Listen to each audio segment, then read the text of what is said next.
It's actually very interesting, the masculine experience, because I like to believe that most men on the planet have lived a semi-similar timeline. All of us as men experience a very similar human paradigm, and that is that most men are born and you're not important, and then you go to school and you fall in love with some girl in school and she fucks someone else, and then you realize that all the 19-year-olds you want when you're 19 are with older dudes because they have cars or whatever, and you go through this experience of getting your heart broken and losing your girlfriend, etc., and many men latch on to some average bitch or accept they're gonna have their heart broken forever, but some men decide to become so big and important and strong and irreplaceable that they never have to suffer heartbreak again. Because every man deals with heartbreak and deals with sadness, but how you use that energy is the differentiator between humans, right?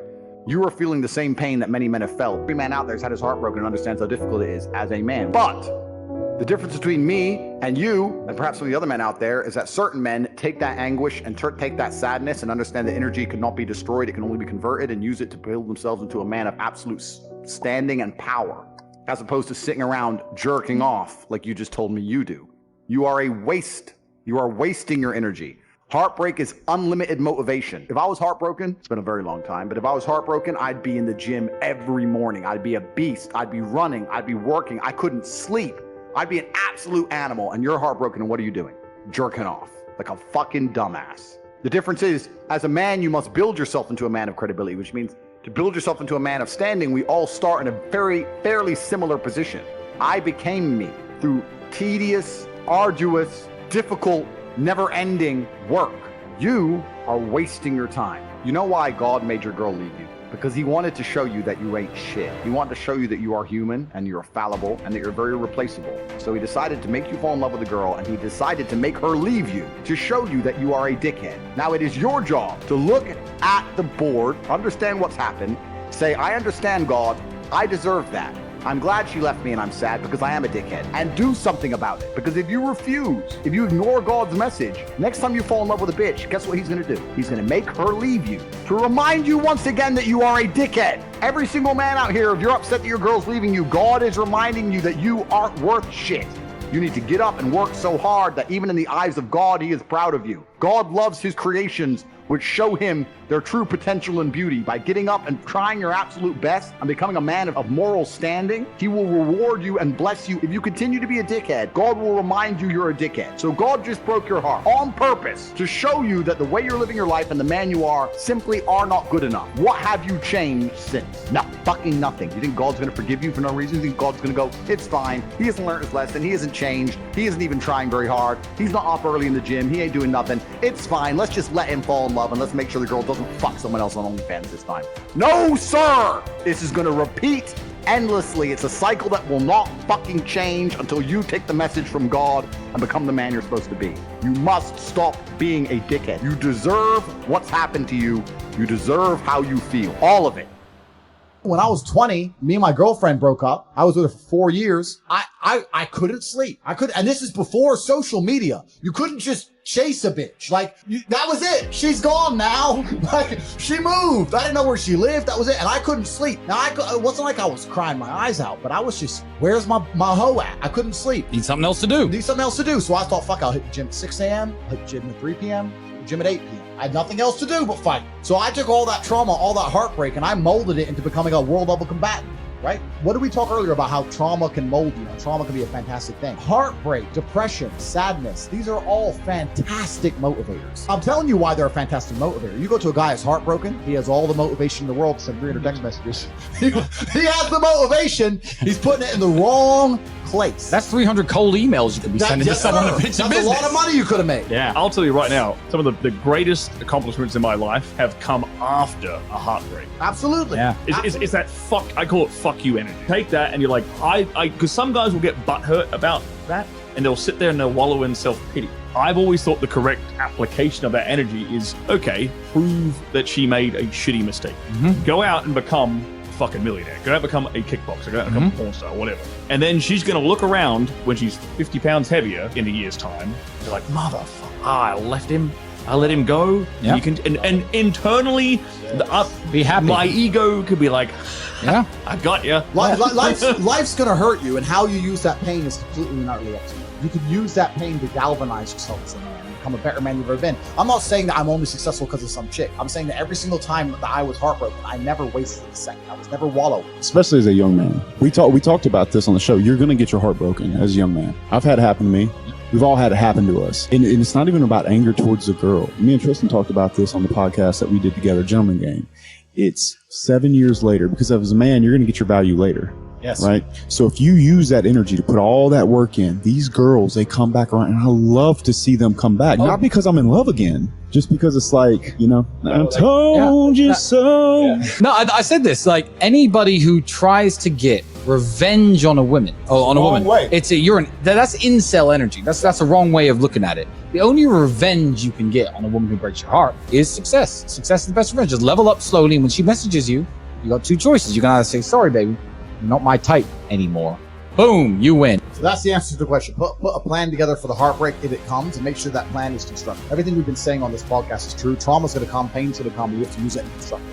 Still to this day, that's all I would ever do. If something bad happened to me and I got really upset, I would find the most constructive possible outlet. And that's a conscious decision.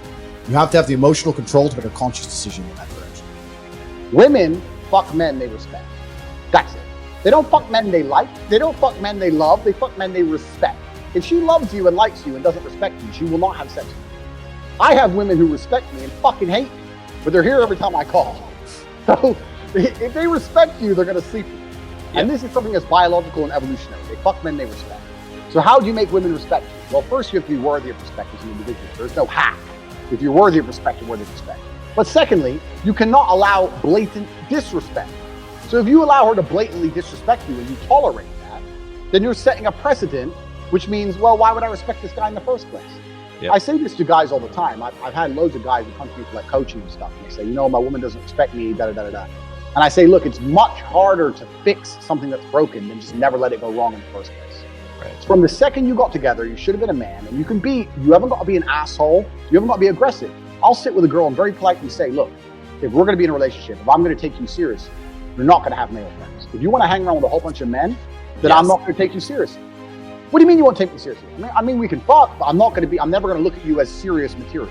So the idea, the decision is on you. If you want to be serious, you're not going to talk to those guys. You want to talk to those guys, I'll fuck you sometimes. You decide. And I lay it on them. Now, if they choose to keep all their male friends, then that means she's chosen these friendships over me, which means sooner or later she was going to cheat anyway. Like, how long until she jumps on a new dick anyway? So why would I even be upset about it? But most men are too scared to just put the ultimatum down. And you haven't got to put the ultimatum down in some scary, big, brash way. Just be clear. Look, any woman I'm with who I take seriously doesn't hang around with other men. So it's your choice. And this is the point. But most men don't say anything. They let it slide and they let it get completely broken. And they come to me and say, well, how do I fix it? It's like, well, you have to make it not let it get broken in the first place. You need to understand your boundaries and expectations as a man. And you have to set them. And you have to make sure she complies and sticks to them. And if she doesn't, you're going to have to find somebody else. If you're stuck with one option, the one chick you met, you know, then she might be a dickhead. Some women are just dickheads. The key is this as a man. This is the bottom line. Most men are not prepared to walk away. And if you're not prepared to walk away, you don't have any weapons. Exactly. If she knows no matter what, you won't leave, then what weapons do you have? Anything you say, shouting, screaming, yelling, going out away for a few days, whatever. She knows you're going to come back. You have no weapons. The second, imagine a girl came to you and she said, no matter what you do, no matter how many times you cheat, no matter what, I will never leave. Right. Think of all the shit you do. I know I do. Yeah. So this is the point. So as a man, if you're never prepared to walk away, you're never going to be respected. Respect and the woman thinking, you know what, you might just leave, are linked. They have to be there. So you have to mean what you say. You have to let her know, look, there's some things I won't tolerate. And if you fuck with me, I'm going to walk away. And if you walk away and she doesn't chase you, then she's gone. At least you saved yourself a fucking nasty divorce and getting cheated on and all that shit. Just end it then and there and save yourself a bunch of time. But men are too afraid to pull the plug on it because they get addicted to the pussy and they don't believe they can get any more pussy and they get all messed up. So you have to be prepared to walk away as a man. So you have to look at any relationship you're in and say, okay, I'm a nice guy, I love her, she loves me, but I have boundaries, and if she fucks with them, I'm going to have to walk away. And that's the truth. Otherwise, you're never going to be respected. I've been head over heels in love with women and left them and never got them back, and they never knew. Yep. That's life. That's how it goes. I've been head over heels in love with women. I didn't want to lose them, and they weren't listening, so I walked away, and they didn't chase me, and I lost them. But that's it. My honor's intact, my pride's intact, and now I don't give a fuck. It's time to do that. That's life. So it's better than staying in a relationship which I'm not happy in because she starts acting like a fucking fool. And it's kind of like, I use chess analogies a lot, but it's kind of like chess. If you're playing a game of chess and you're in a losing position, and the only hope you have of winning is a big sacrifice, you give up the queen, and you don't know if it's going to work or not, but it's the only hope. You're better off making the sacrifice even if you lose, because if you don't, you're just going to slowly get ground down and definitely lose in the end. Right. Like, do you love that pussy so much you'd rather delay the breakup by 7 months and lose without any pride or honor? Yeah. And leave without any pride or honor while she cheats on you? Isn't it better just to say right hand in the air, you're not talking to that guy anymore? The end is coming. If she chooses to talk to that dude over you, the end is certain. So can you have enough balls to just say bye and at least leave with your head held high? But this is another thing, man. It's crazy. These men have never been through any kind of emotional trauma. So the idea of breaking up with a woman is big to them. I've been through, when you've been through real shit, a breakup just doesn't become that real anymore. You know, I've had people try to kill me. I have stab wounds. Tell me again about this girl who doesn't text you back. Like, who gives a shit? There's people in Syria getting bombed. Yeah. You know, like, you have to get some perspective and just realize you're being like, there's real trauma out here in the world. Terrible things happen day after day. And here you are, alive and breathing and perfectly healthy, and you're gonna cry over some bitch? Just man up.